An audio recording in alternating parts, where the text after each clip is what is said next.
Hey everybody, it's Rory from A&S Gear, and today we're going to learn how to do some general maintenance on your paintball markers. Alright, so we've got an eXTCy. This is a GoG eXTCy in front of us. We'll go through it, break it down, take it all apart, point out some common leaking areas, and then put it back together. So hopefully this can help you troubleshoot your own gun rather than having to send it to someone like me to fix it for you. Not that I mind. That's okay. I'll do it, but maybe this will help. So let's get it apart. Barrel off. We're going to take I usually do the regulator off first. And you can do this a couple different ways. You can actually just unscrew it most of the time. I'm not going to say it always works this way. But typically you can just unscrew it and pull it off. Now up inside of there is a filter, which sometimes will fall out, sometimes it doesn't. You don't really need to take it out. You can see it up right there, just sitting up inside of there. And sometimes when you take the reg out, it will fall off. I will recommend, however, when you go to put the regulator back in, that you check where the filter is sitting. If it is, I'm a mess. If it has come out of its little pocket, then you'll do something common that I've done before is where you screw in the regulator and it actually crushes the filter and just ruins it. So make sure the filter is sitting where it should be when you go to put it together. All right, so let's then take the reg apart so we can get it off and out of the way. Need to flip these around.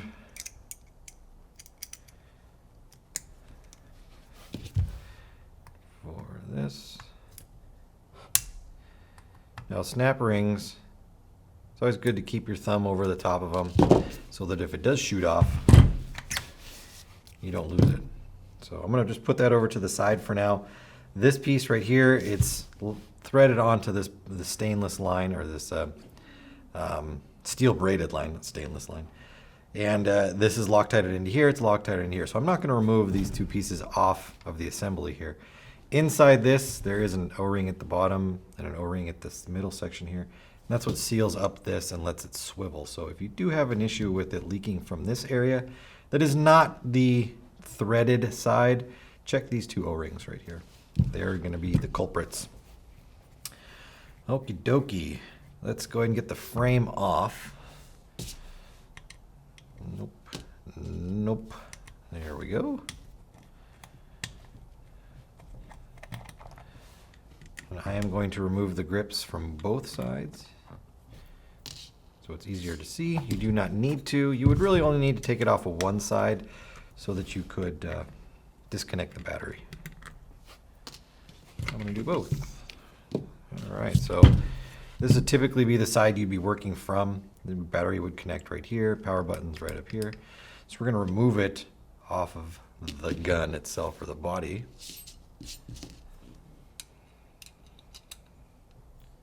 Now I've seen these screws right here, and I'll probably remind you when we go to put it back together. It's very easy to strip these screws out, not on the head up here at the top, but actually where it threads in down here. There's only a couple threads worth of material that it catches on. So if you overdo it, when you tighten it, it's very easy to strip down below. And when that happens, there could be some unfixable issues that happen down there. Sometimes I can helicoil those and get them to work, but not always. So be careful. All right, so we've got frame screw right there. And there's also one more screw, which is right there, that we need to remove to get it out. Nope. That's weird.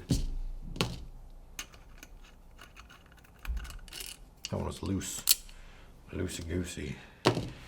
All right, so 3 screws that hold the body to the frame. Now when we go to take these apart, they are not going to just slide apart. We do have to be careful of the eye wire, or the battery wire coming up through the body. But when we split this, we'll see that this front gas transfer wire, or tube, is up here.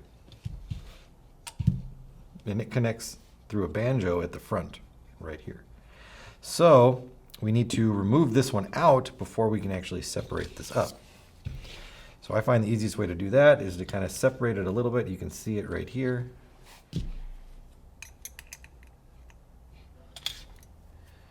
don't want it to come all the way out because I don't want to put any extra stress on this that doesn't need to be there.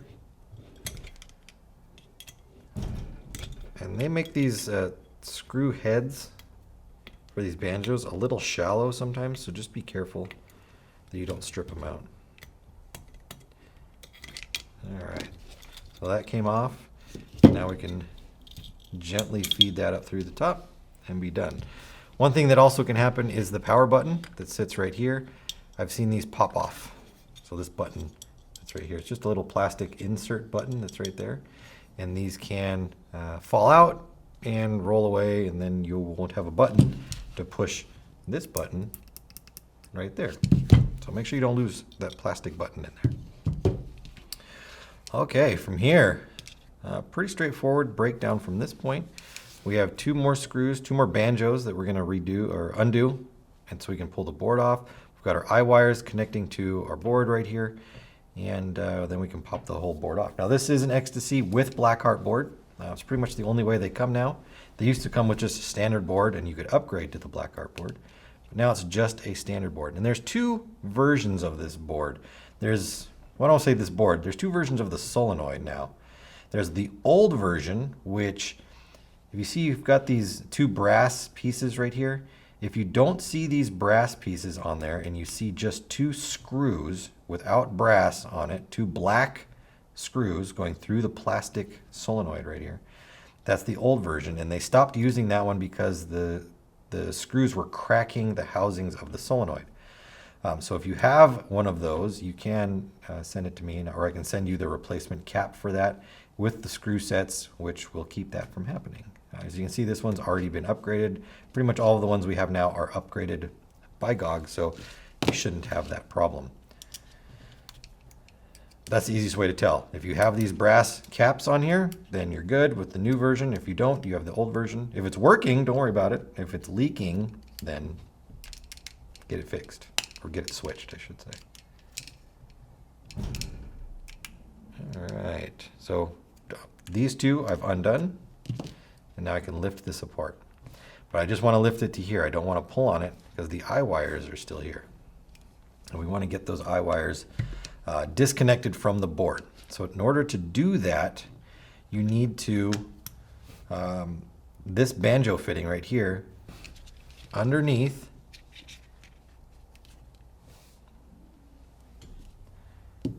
right here, and right here on the other side, there's little tabs that pop out when the banjo comes through, and that's what locks the banjo into place on the board. So we want to push these tabs back in so that we can slide the banjo fitting back out the other way. I usually use my fingers and push so that it pops through like that. Okay. Now we can disconnect the eye wire from the board and just slide it under, and we can separate the board off from the body. You gotta be very careful. These wires are not very strong. They're very, very thin, and they're very easy to pinch, cut, ruin, things like that.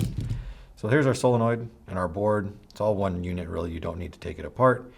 If you were doing maintenance to the solenoid, which you don't need to do, you would remove these two screws, and pull that off of the board right there. Pretty fancy. Might as well, right? Since we're doing maintenance videos, let's take it apart.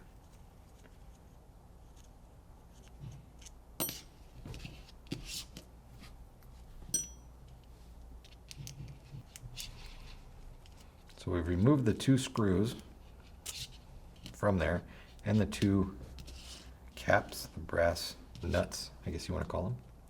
And these pieces are flattened on one side, you can see. Well, you can't see. This way, there you can see. It's got a flat side. The flat side is going to go up against the rounded section of the solenoid cap so that it doesn't stick out too far. Once we've got the screws out, we can undo that. There's a tab on this side right there. It's just a clip tab. And on the other side as well, right there, we can undo that one, and then we can wiggle the cap off. All you're going to be able to do with this is take this off. If it's greasy or overly sticky, maybe it's got a bunch of dirt or something on it, you can clean it off. You can clean this top cap off, and it just rests on top like that. On the inside here, you can see that there is some grease around there, which is fine because there's an O-ring that goes all the way around right here, which is what seals the cap when it drops on. So a little bit of grease on that is okay. What's happening on the other ones where the screws were coming through right here, they used like a wood screw almost for this, and it was cracking along the inside right here and right here, and it was causing the solenoids to leak. So they came up with a different screw option. Really, really helps. I haven't seen any issues with it with this new style. So that's what you're going to do. Clean it up, put it back together. Make sure that our clips go on.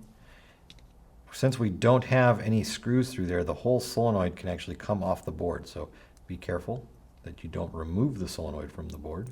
We just want to deal with the cap itself. Then we'll take the screws. They go through the bottom. And then you're going to make sure you put the flat side on first, or flat side towards the solenoid cap, the inside. We're going to tighten that down. And again, you don't need to over tighten it, just make it snug. Might sound like a broken record with that, but it's the truth. All right, easy solenoid. Okay, so getting the rest of this apart, to get our eyes out, we need to take the eye covers off. And that is too big. Let's see.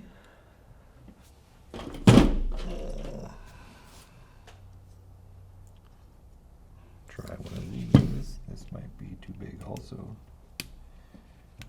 This is not the right size, but it will work. Pull that off. You can see we've got a screw underneath here that can slide out, so don't lose that. It just sits in a little pocket, and then where'd it go? There it is. We've got our detent right here. So this is on a little spring. This is what keeps the balls from double feeding right there. So, and they are sided, so you can't put this eye cover set on the other side. It will not fit. And again, same thing underneath there. And you can see our eye sticking up right there. There's one side, and there's the other one right there. Oh, you can't see that one. There you go. Now you can see it right there. So we want to get them out this way from the bottom, but if we tried to pull them out right now, you would just end up breaking them because they won't slide out. So what you want to do is you want to slide the whole inner housing backwards. Now this is just a plastic body that is on this metal housing, so you can actually push it back from the inside, like that. And as we push back, when we get far enough back, we can rotate it also inside here. So I'm going to rotate this direction, and I'm going to pull the eye out. Then I'm going to rotate back, and I'm going to pull the other side out. Just like that. And then I'm going to remember how I had this sitting in here. I had the red wire on the, well, this is the right side of the body, but the left side when I have it upside down.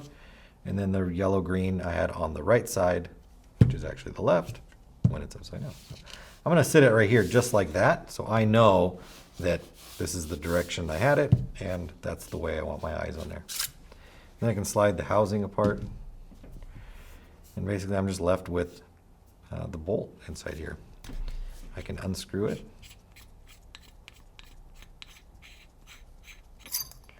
Pull it off, pull it out, and then the only things that are left inside here, there's two O-rings, and they are on the inside of the body. There's one right here, and there's one right here. So if you need to replace them or get them out, use a pick, pick them out and then replace them. The back one's a green and the front one is a black inside of there. You really can't see them in there. That's okay. You can look down in there and you'll see them inside there.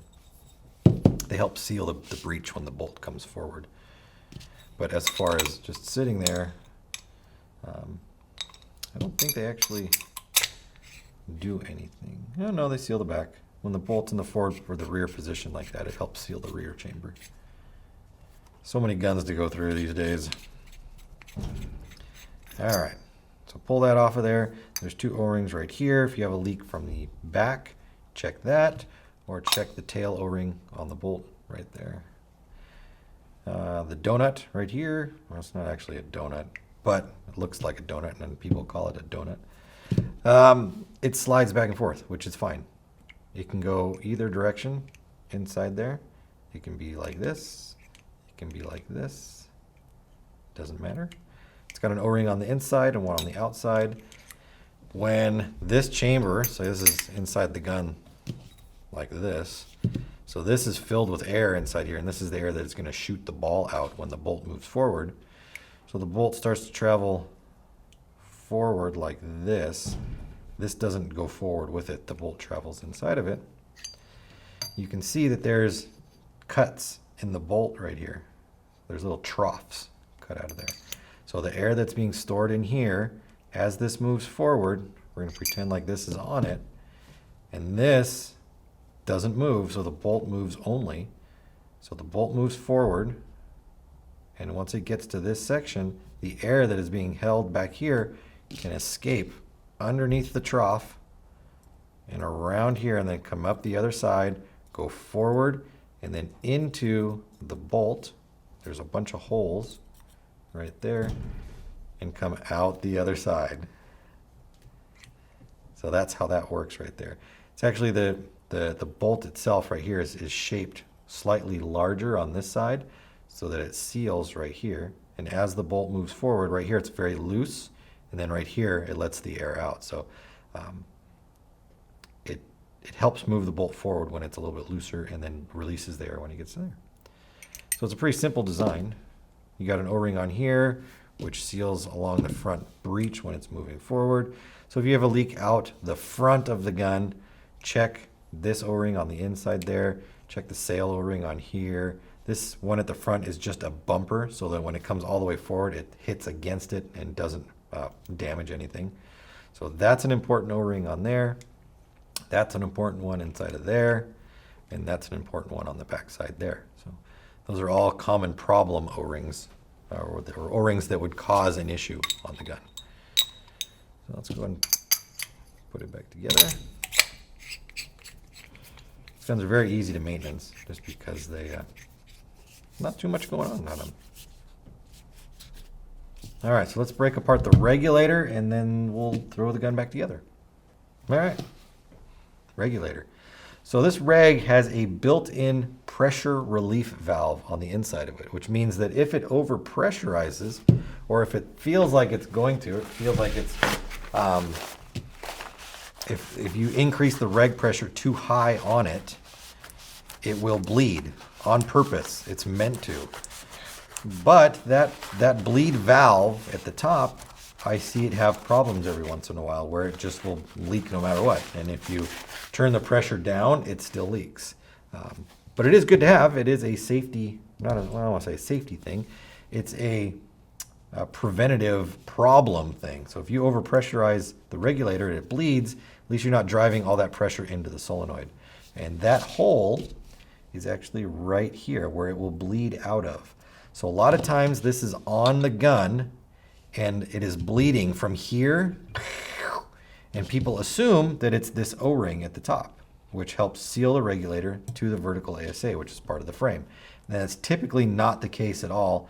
It's usually the pressure relief valve is bleeding and it is causing a problem. And I'll show you what O-ring to change to solve that problem if that is what is happening. So let's pull out the assembly here. Let's get this bottom one out. There's flat spots on this stem right here so that you can grab it with a pair of pliers and remove it.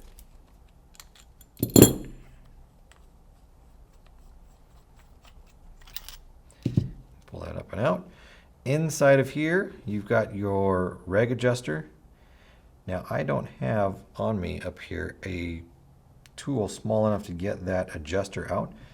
And it's going to be very hard to see because it's actually recessed pretty far up into the gun. Maybe we can turn the light on and see if you can see it up in there. There it is, up in there. Back it up a little bit here. So there's a snap ring that goes around that and keeps you from being able to back it out too far. It's a very, very small snap ring, and to get to it, I would have to have a special snap ring plier, because I'm pretty sure that these ones will not get it out. They are actually just too big. The pins on here are still even too big to get into the snap ring holes. So you want to remove the snap ring, and then you could slide the adjuster out this way. I don't think it's going to come out that way. Though I could be wrong. Let's look. There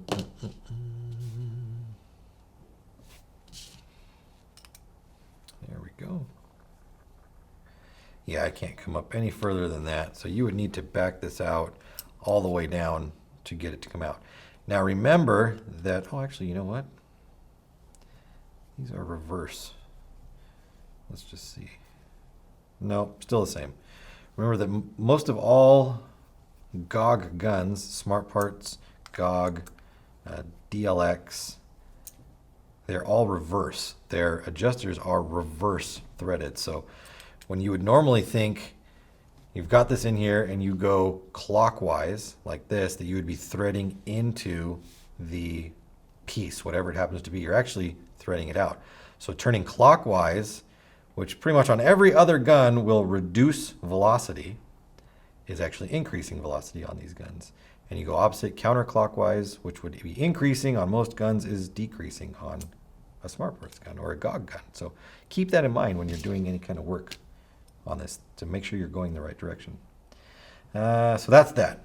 We've got an inner O-ring inside of here. We've got this lower O-ring which seals the piston or seals the cavity, and then the piston comes through there.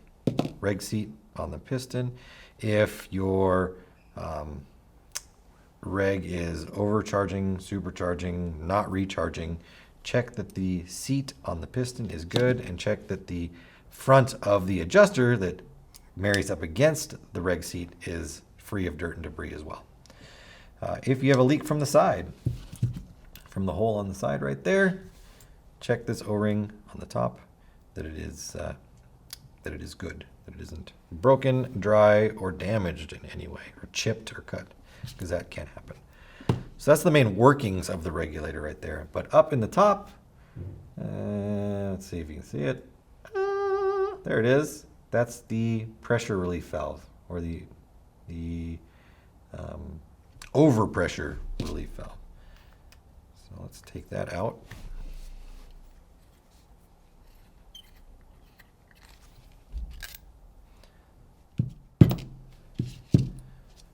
And that's what's up there. So inside the gun, or in the regulator, it looks like this, this, this, and this. Okay, so it's compressed like this. And what it will do is, in a regulator, let's pretend that the regulator is attached like this. This is inside of here. So the way a regulator works like this is pressure comes up through, it comes in, hits a point where it can't go any further, and it starts to build pressure on the inside. As it builds pressure, the pressure pushes down this way, so it pushes down on the piston, pushing the piston down against the spring, and eventually pushing the piston closed against the adjuster. So the reg seat hits the adjuster, and it closes the airflow through the gun. So when it's pushing down, it goes down and pushes. If you allow more pressure into the gun than is recommended, not only is it pushing down on this piece, but it's also pushing down on this piece, like this. And if you push hard enough on this piece to let it come down, this will vent. It will bleed and allow pressure to vent out the top right here. So if you overpressurize your regulator, you will bleed out the top, which is okay. That's what it's meant to do. Now, every once in a while, I see these where they just bleed no matter what. Doesn't matter where the reg's set, it can be off, it could be all the way on, it will just bleed. And that is caused by this O-ring right here. This is a number 10, a 01070 Buna O-ring, and it just goes up in the top there. So if you have an issue where your regulator is just bleeding out this port no matter where your pressure is set in your regulator, change this O-ring out and that should solve your problem. Let's go ahead and put it back together.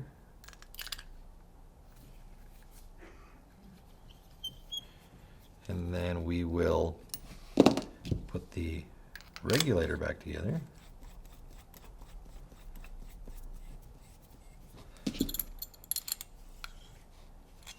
And then there's really one other leak that you can get in this gun, and that's through the ASA. If you do get a leak from the ASA, or on these ones I see you'll turn it and it'll pressurize, and then you'll get a leak, and you can turn it a little bit further and then the leak will go away. But if you turn it a little further, the leak comes back, and you can eventually go find that spot where it doesn't leak.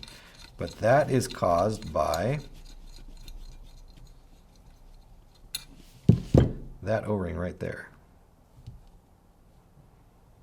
And I replace these with a one-way tank O-ring. They're a nice hard urethane O-ring. It's a 00685 or 00690 diameter urethane O-ring. Works well for one ways. That's what it's made for, is a one way, but it'll work great for this as well. So get that one off of there, replace it, and then you should be fine. When you go to put it in though, just always realize this, all this threading, this is where the ASA cap threads in with all of these threads right here. When you put it in here, if you just mash it in, you're going to ruin the O-ring. So gently walk it through all of the threads and then tighten it in there. If you just push it through real hard, it is going to cut that O-ring and most likely leak when you go to put it together. So let's start reassembling the gun. We'll start with the body and then we'll work our way through it. We're going to take this and this and this. So first thing we're going to do is put the body into the housing, and you can see this front dome shape right here. It will fit into that area up there. You can push it all the way in, you can actually see it fit right up. That keeps it from rotating inside of there because that little channel is specifically cut for that piece. We don't want to push it all the way forward yet. We want to push it far enough back where we can rotate and get our eyes in there. So we're going to turn this. We don't want to go all the way sideways. We just want to go kind of, I don't know, at a 45 there so that we can pick up our eye, put it in. We can rotate it over so that we're not pinching the wire. We can put our other eye. We're just putting it in the general area. We are not putting it into its housing. We want to just get it set up so that we can slide this back forward, and then lo and behold, look, our eyes are right there. Now we can actually go in with a pick or something that gives us a little bit better control and set our eye into the right spot, and then put our eye cover back on. And that's the wrong side.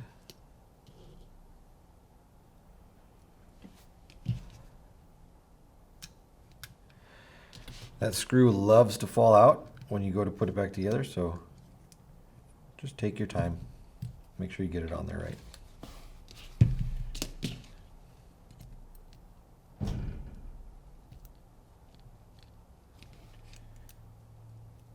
Sometimes they'll be a little loose, and I kind of just put my finger on the wires to keep the eye from jumping around on the inside. Like that, I actually bumped it, and then it popped out. There we go. If it can hold by itself without you having to touch it, that's actually better. Less likely that you'll muck things up by poking around in there.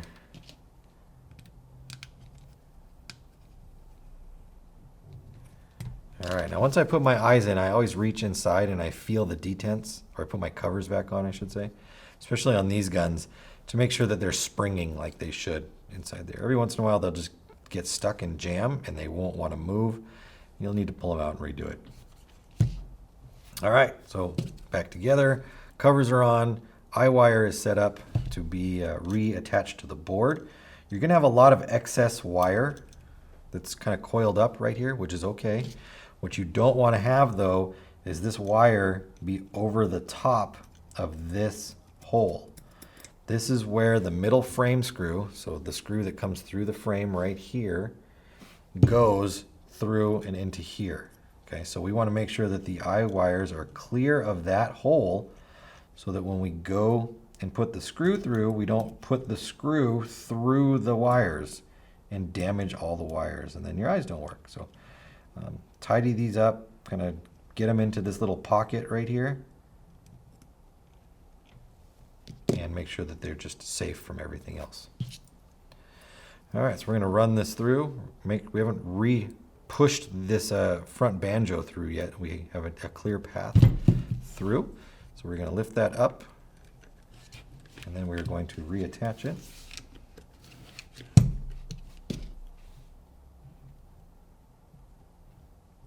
Push it in there. And then we're going to slide this forward, making sure that all of our eye wire is still safe. And again, we will be able to move it once we have the board installed. Then we want to take our front banjo and push it through and make sure that these little tabs that we pushed down on earlier to release it flare back out and keep this front banjo from popping out. And we can push on it to make sure that it doesn't come out, and we're good. Another thing that you want to remember is these banjos 1, 2, and 3, they do have an O-ring that is on the bottom of them that surrounds the screw right there. Those O-rings can fall out, so just be careful when you're working with it that you don't lose them.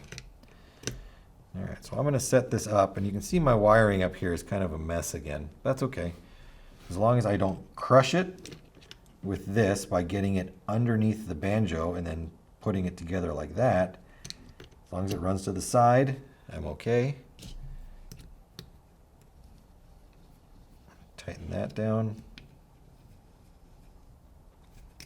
Tighten that. A little extra. A little extra. And then I'm going to move this and just make sure that it tucks down in there. I'm not anywhere near that front hole. I'm tucked everything in there so everything is safe for when we go to reinstall. All right, so this part here, we've got to run the battery harness through the board or through the frame and then reattach this front banjo to the front ASA. So we're going to push this up through, make sure that it fits through properly, making sure that our plastic button doesn't fall out or get out of the way. What does happen with this, though, is depending on how you have it laying, if it's like this, the button will drop down a little bit. And if you aren't careful, when you go to put these together, because it's sitting down farther than it should, like that, sometimes it hits the bottom of the button right here, and it can break it off. So before we drop the body all the way down, I usually reach inside there and I push the button back forward so that it isn't sitting too far down. We're going to put that in there, making sure our eye wire or our battery wire runs up front. And I'm going to hold it not all the way closed so that I can get to this front banjo. And I'm going to tighten this down. And sometimes this will want to move on you, get out of position, which is okay. Just take your time and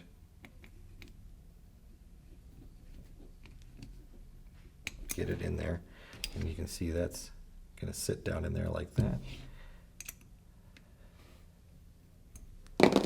All right, so now I'm going to let everything else go down in. Before I, see if you guys can see this way. You really can't.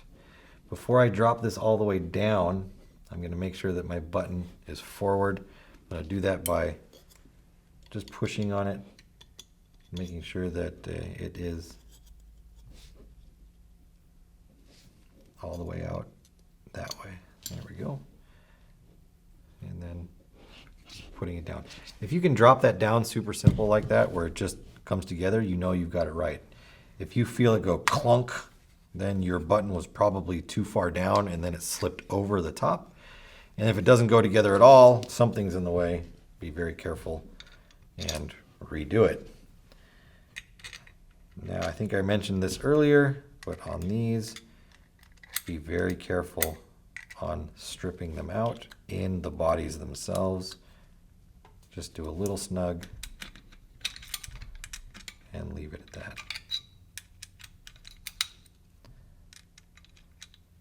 It does help if you have a ball end Allen key, then you can put it in at an angle and you're not trying to do it this way.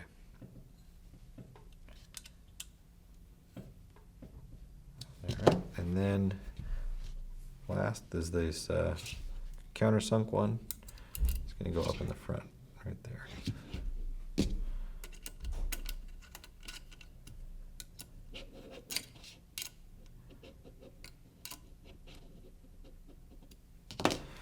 All right, now we can take our reg, push it back through, get our snap ring over here, put it on the bottom so we can swivel, line it up with this, check the filter again at the top, make sure that it hasn't moved and that you're not going to crush it. Looks all right. Then go ahead and thread it in.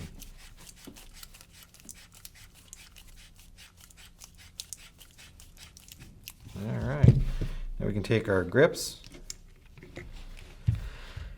and put them back on, taking care to make sure that our wiring doesn't get pinched by the grips, and put our screws back together.